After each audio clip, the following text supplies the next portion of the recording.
অভিযোগ করলেন? অ্যাকচুয়ালি আমফানের সময় আমফানে যে ঝড়টা হয়েছিল সেই ঝড়েতে প্রচুর পরিমাণে টাকা অ্যালটমেন্ট হয়েছিল। সেন্ট্রাল গভর্নমেন্টের প্রায় ৩,৫০০ কোটি টাকা এবং স্টেট গভর্নমেন্টের প্রায় ৬,৫০০ কোটি টাকা। এই যে ১০,০০০ কোটি টাকাটা কোথায় গেল, এটা নিয়ে আমি ইনভেস্টিগেশন শুরু করেছিলাম। তো করতে গিয়ে আমার কাছে কিছু ফাইল আসে, তাতে দেখা যায় যে ঘর বাবদ যে ২০,০০০ টাকা করে দেওয়া হয়েছিল ডায়মন্ড লোকসভার মধ্যে, সেখানটা এবং আংশিক ক্ষতির জন্য ৫,০০০ টাকা, সেখানে প্রায় ২৫০ কোটি টাকা একটা দুর্নীতি। একই রকম মৎস্য চাষীদের জন্য এই দক্ষিণ চব্বিশ ব্লকে একটা টাকা দেওয়া হয়েছিল, সেখানেও দেখলাম একটা বিশাল পরিমাণে দুর্নীতি। তো সেই দুটো বিষয় নিয়ে আমি আজকে কমপ্লেন জমা দিলাম এবং এফআইআর স্টার্ট হবে সিট গঠন করে। দুর্নীতি বলতে মানে এই যে ক্ষতিগ্রস্ত বাড়ি বা সেটা কিভাবে দুর্নীতি হয়েছে? না, আপনাকে আমি দেখাতে পারি যে কিভাবে হয়েছে। এইটা আপনার যেমন ধরুন, এই টোটাল ফলতাতে আমি আজকে কমপ্লেন জমা দিয়ে গেছি। তো এখানে ফলতাতে আমার টোটাল, এখানে ওরা হাউস হোল্ড দেখিয়েছে ৩৯,০৪১টা, মানে ফুলি ড্যামেজ হচ্ছে ১৬,৭৮৮ এবং পার্টলি ড্যামেজ হচ্ছে ২২,২৫৩। তার বাবদ ৪৪,৭০,২৫,০০০ টাকা স্যাংশন হয়েছে। এবার প্রত্যেকটা রেকমেন্ডেড বাই অভিষেক ব্যানার্জি। দেখতে পাচ্ছেন অভিষেক ব্যানার্জির নাম দেখা যাচ্ছে, প্রত্যেকটা রেকমেন্ডেড বাই অভিষেক ব্যানার্জি। এবং আমরা যখন দেখলাম যে এইগুলোতে কি পরিস্থিতি আছে, তখন দেখা যাচ্ছে যে একই নাম্বারে, একই মোবাইল নাম্বারে, দেখুন একই মোবাইল নাম্বার, প্রত্যেকটা একই মোবাইল নাম্বার, তাতে খ্রিস্টান, হিন্দু, মুসলিম সকলের নাম রয়েছে। অর্থাৎ একটা মোবাইল নাম্বারে ১০০-২৫-৩০ জনের নাম ঢুকিয়ে দেওয়া হয়েছে, একটা ব্যাংকের অ্যাকাউন্টে প্রতি ৩০ জনের নাম ঢুকিয়ে দেওয়া হয়েছে।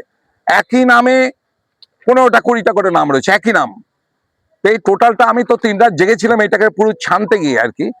তা দেখে আমি অবাক হয়ে গেলাম যে কিভাবে গরিব মানুষের জন্য যারা আমফানে প্রকৃত ক্ষতিগ্রস্ত, তাদের টাকাগুলো এই অভিষেক ব্যানার্জি মানে ভাইপো এবং তার গ্যাংয়েরা মিলে লুট করেছে, এবং সেটা প্রশাসনের একটা পক্ষের সহযোগিতায়। এই জন্য এডিএম ডেভেলপমেন্ট যিনি ছিলেন সাগর চক্রবর্তী, তার নামও আমি এফআইআর অভিযোগপত্রে আমি দিয়েছি অলরেডি। বিষ্ণুপুর থানায় একটা কেস স্টার্ট হয়েছে, আর ফলতা থানায় যেতে কেস স্টার্ট হয় তার জন্য আমি কতজনের নামে কেস করলেন? এখানে অ্যাকচুয়ালি কেস বলতে গেলে এখানে তো অভিষেকের তো নাম থাকছেই, এছাড়া কর্মদক্ষ ছিল জাহাঙ্গীর খান, জাহাঙ্গীর খানের নাম তো থাকছেই, এখানকার এমএলএ যিনি ছিলেন শঙ্কর নস্কর, তার নাম রয়েছে। এছাড়া প্রত্যেক পঞ্চায়েত প্রধান, উপপ্রধান, পঞ্চায়েত সমিতির যারা রয়েছিলেন কর্মাধ্যক্ষ, তারা, পঞ্চায়েত সমিতির সভাপতি, জেলা পরিষদের যে এখান থেকে রিপ্রেজেন্টেটিভ ফলতা থেকে যে ৩ জন হয়েছে, যে কজন তারা, এবং BDO, SDO, ADM LR, ADM development, তাদের প্রত্যেকের নামই রয়েছে। কিন্তু মেইন হচ্ছে ভাইপো এবং তার গ্যাং। বলছি এই টাকা মানে কত টাকা হবে ফলতা ডেতে নিয়েছে, মানে দুর্নীতি হয়েছে বলছেন? দেখুন, শুধু এই তো টাকার পরিমাণ তো বিভিন্ন, যেমন রাস্তার জন্য রয়েছে ৩ লাখ টাকা করে প্রতিটা জায়গায় দেওয়া হয়েছিল, এর পরিমাণ হচ্ছে ধরুন ১০০ কোটি টাকা। তো আমি শুধু ধরেছি ঘরটা এবং ফিশারিজটা, মানে ফিশারম্যানদের জন্য যে অ্যালটমেন্ট হচ্ছে সেইটা। কি অবস্থা? তো এইটা হচ্ছে আপনার ঘরের যেমন দুর্নীতি, সেরকম ফিশারম্যানেরটা আমি দেখাচ্ছি যে সেখানেও কিরকম ভাবে এরা দুর্নীতিটা করেছে। ফিশারম্যানে আপনার যে মেইন ক্ষতিগ্রস্ত হচ্ছে আপনার হচ্ছে এটা আপনার কাকদ্বীপ, নামখানা, সাগর, যেগুলো উপকূলবর্তী এগুলো ব্লকগুলো, সেখানে দেখা যাচ্ছে যে সাগরে মাত্র আপনার জাল যেটা নেট দেওয়া হচ্ছে ৯০টা, নামখানা যেখানে সব থেকে মৎস্য চাষী বেশি সেখানে মাত্র দেওয়া হচ্ছে ৩,০০০টা, কাকদ্বীপে যেখানে রয়েছে মৎস্য চাষী সেখানে হচ্ছে ৮১৪টা, আর আপনার ফলতাতে হচ্ছে ১০,০০০ নাকি নেট দেওয়া হয়েছে। ওর মূল্য কত হবে? এই ১০,০০০ মূল্যর নিয়ার অ্যাবাউট প্রায় আপনার ১ কোটি টাকার উপর তো হবেই। এই হ্যাঁ, প্রায় ১০,৮০,০০,০০০ টাকার মতন এখানটায় করা হয়েছে। এবং সবচেয়ে বড় কথা যে ১০,০০০ নেট দেওয়া হচ্ছে, অথচ নৌকা ড্যামেজ নৌকার পরিমাণ কত দেখানো হয়েছে, মাত্র ৬০+২০, অর্থাৎ যারা ফুলি ড্যামেজ হচ্ছে তাদেরকে দেওয়া হচ্ছে ৩ লক্ষ টাকা করে, আর যারা আংশিক হচ্ছে তাদেরকে ২ লক্ষ টাকা করে। তো সেখানে হচ্ছে ৬০টা, মোট ৮০টা নৌকা দেখানো হয়েছে।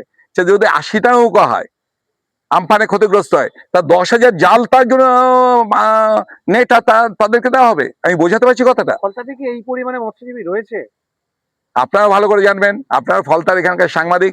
আমার তো হিসাবে ফলতায় মৎস্যজীবীর পরিমাণ ম্যাক্সিমাম ৩০০-র বেশি হবে না, ঠিক আছে, কারণ তাদের ছেলেমেয়েরা এখন অন্য প্রফেশনে চলে গেছে। প্লাস এই ১৫ বছরের রাজত্বে এই অভিষেক ব্যানার্জি এবং তার বাহিনীর যে অত্যাচার, তাতে অনেকেই এলাকা ছাড়া হয়ে গেছে। আবার শান্তির বাতাবরণ ফিরে আসার ফলে আবার ধীরে ধীরে লোকে ঘরে ফিরছে। তো যেখানে ৮০টা মাত্র নৌকা, সেখানে ১০,০০০ নেট কোত্থেকে আসবে? পুরোটাই হচ্ছে একটা করাপশন। এবং আমরা এটা ইনভেস্টিগেশন করতে বলেছি, সিট গঠন করতে বলেছি, এবং প্রয়োজনে এখানটায় যা অ্যাকশন নেওয়ার তা অ্যাকশন নিতে বলা হয়েছে। কদিন আগে সিএম কিন্তু বলে গেছেন যে আবাস দুর্নীতির যারা যারা যুক্ত তাদেরকে ছাড়া হবে না।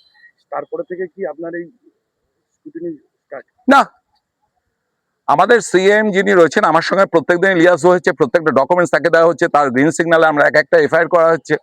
আমরা তাকে আগে, আপনি তো দেখেছেন যে আমরা বিশ্বময়ীটা কবেই করেছি, সেম তো তার 3 দিন পরে এসছেন। আর ফলতারটা আমরা করেছি, আমরা ডায়মন্ডেটাও করব, আমরা বজবজেও করব, আমরা প্রত্যেকটা মহেশতলাতেও করব, যেখানে যেখানে আমফানের টাকা মিসইউজ হয়েছে। এইটা কি ডায়মন্ড হারবার মডেল বলছেন? হ্যাঁ, এই দুর্নীতি তো ডায়মন্ড হারবার মডেল, এর মধ্যে তো কোনো আপনার সন্দেহের কোনো নেই। টোটাল সন্ত্রাস করা, দুর্নীতি করা, কারোর ডেমোক্রেসিকে ধ্বংস করা এবং পাবলিককে যে সমস্ত মানিগুলো ইউটিলাইজ না করে নিজেদের পকেটে ভরা, এটা হচ্ছে ডায়মন্ড। এমন আবার সাংসদ দিল্লিতে স্পিকারের সাথে কথা বললেন, এটা কিভাবে দেখছেন? ডায়মন্ডে ছাপা ভোটে জেতা সাংসদ। পরশুদিন ওর হাইকোর্টের এটা ছিল আমাদের 17 তারিখে, তো আমি ওই সময় হাইকোর্টেই ছিলাম। তো ওদের তো কেউ আসেনি এবং জাজ বলে দিয়েছেন যে নেক্সট বারে যদি না আসে ও এক্সপায়ারি অর্ডার দিয়ে দেবেন। যাই হোক, যেটা হচ্ছে যে দিল্লিতে যাক যেখানে যাক, আমি এটা আশাবাদী যে ভাইপোর গ্যারেজ হয়ে যাবেই, নান ক্যান স্টপ ইট।